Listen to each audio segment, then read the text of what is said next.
The fork goes in the bowl goes in the microwave, you press start and walk away. 20 seconds later, you hear it, a sharp electric crackle. You turn around just in time to see blue sparks dancing along the tines of the fork like miniature lightning bolts. You yank the door open. The bowl is fine.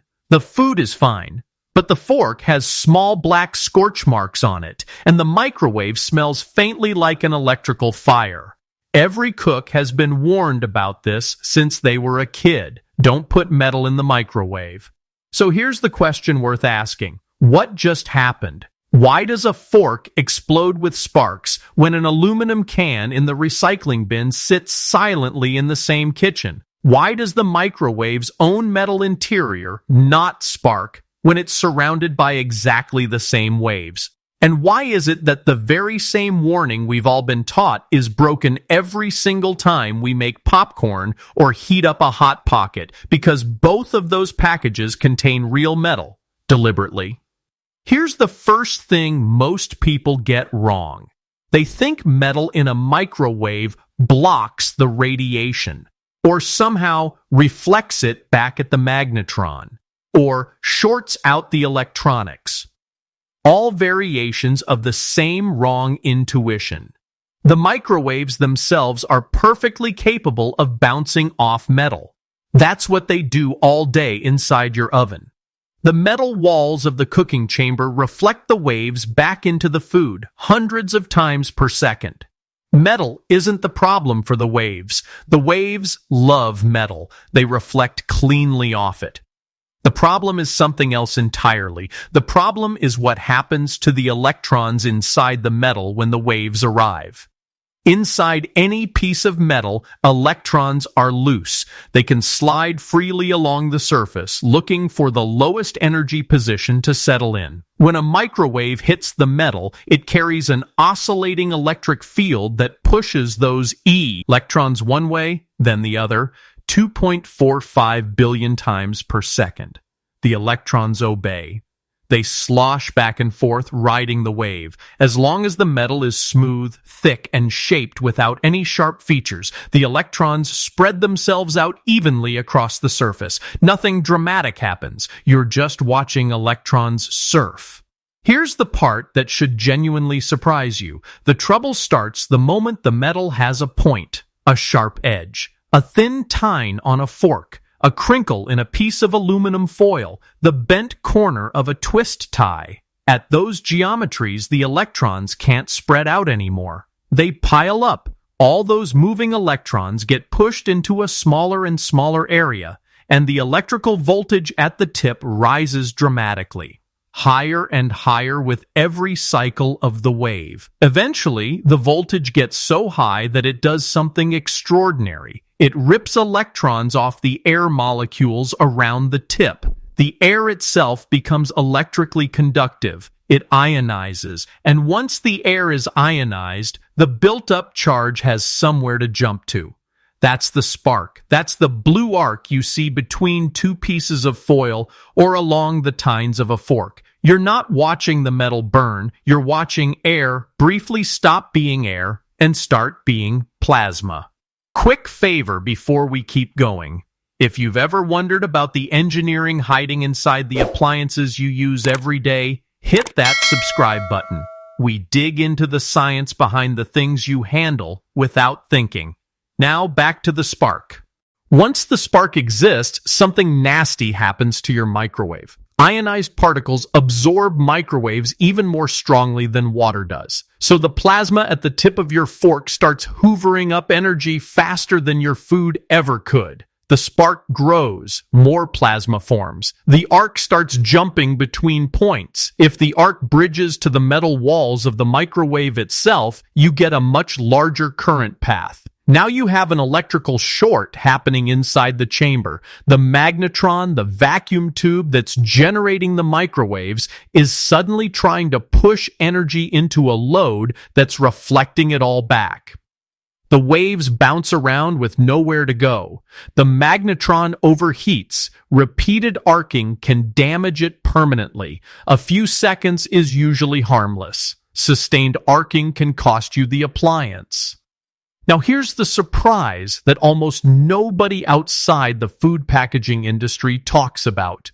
Despite everything you've just learned, the microwave companies and the food industry deliberately put metal inside your microwave every single day, and you've been using it without noticing. Look at a microwave popcorn bag the next time you make one. Open it after it's done. Feel the inside surface. There's a slightly stiff gray, almost foil-like layer woven into the bottom of the bag. That's a susceptor. It's a vacuum-deposited layer of aluminum, microscopically thin, laminated between paper or polyester film. It is technically metal in your microwave, and it doesn't spark. Because it's so thin and so smooth, the electrons can't pile up enough to cause an arc. Instead, the layer absorbs microwave energy and converts it directly into heat, locally, where the kernels are sitting. That's why popcorn bags get hot enough to brown the kernels and pop them. Without the metallized layer, you'd just get warm, slightly damp corn. The same trick is in your Hot Pocket sleeve. The sleeve looks like cardboard, but it has a thin, metallized inner lining. When you slide the Hot Pocket in and turn the microwave on, the metallized layer heats up to several hundred degrees. The crust gets crispy on the outside while the inside steams. Without the susceptor, the entire thing would be a soggy mess. The crisping sleeve was patented by an inventor named William Brown in 1965, decades before Hot Pockets even existed. It's been used in microwave pizza, microwave fish, microwave breaded chicken, microwave waffles, and dozens of other products. Every one of those packages is putting real metal inside your microwave on purpose, engineered to absorb microwaves and stay below the spark threshold. You've been encountering this same physics in other places without realizing it. The spoon stirred into a bowl of soup. Microwave safe in most cases. The spoon is smooth, mostly buried in liquid, and surrounded by food that absorbs the energy. The electrons have no point to pile up at. The metallic decoration on certain ceramic plates, often spark-prone, which is why many vintage china sets carry warnings about microwave use. A wedding ring on someone's finger. Same physics, much smaller scale. The ring isn't usually a problem because it's not in the microwave with you. But if you've ever taken jewelry off before heating something, the warning came from somewhere real. The metallic glaze on some takeout containers. The reason microwave safe symbols exist on the bottoms of dishes. Twist ties on grocery bags, the classic source of fork-like arcing because the wire core is exposed at the cut ends. Every one of these objects sits on the same spectrum your fork and your popcorn bag occupy. On one end, smooth, thick metal, safe. On the other end, thin, sharp metal with edges and points, dangerous. In between, the entire careful science of microwave packaging design.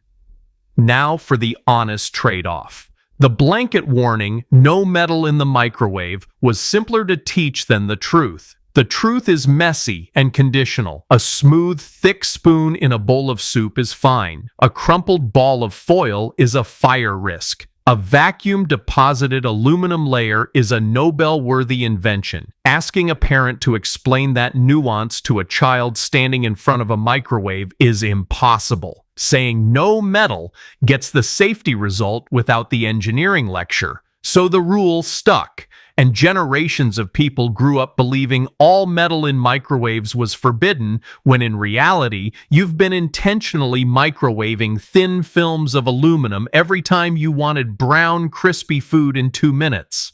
So here's where you land. The fork sparking inside your microwave isn't the metal failing, it's the geometry failing. Electrons piling up in the wrong place, air being ripped apart at the tip, a plasma growing. The same family of physics that runs neon signs, lightning, and the inside of plasma cutting tools happening for 1 second on the prongs of a piece of stainless steel that just wanted to stir your dinner.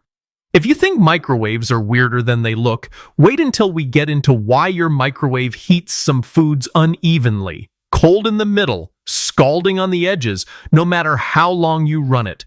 Because the reason has almost nothing to do with the metal or the magnetron. It has to do with standing waves bouncing inside the chamber and a single rotating glass plate that engineers added to fix a problem the entire industry hadn't been able to solve any other way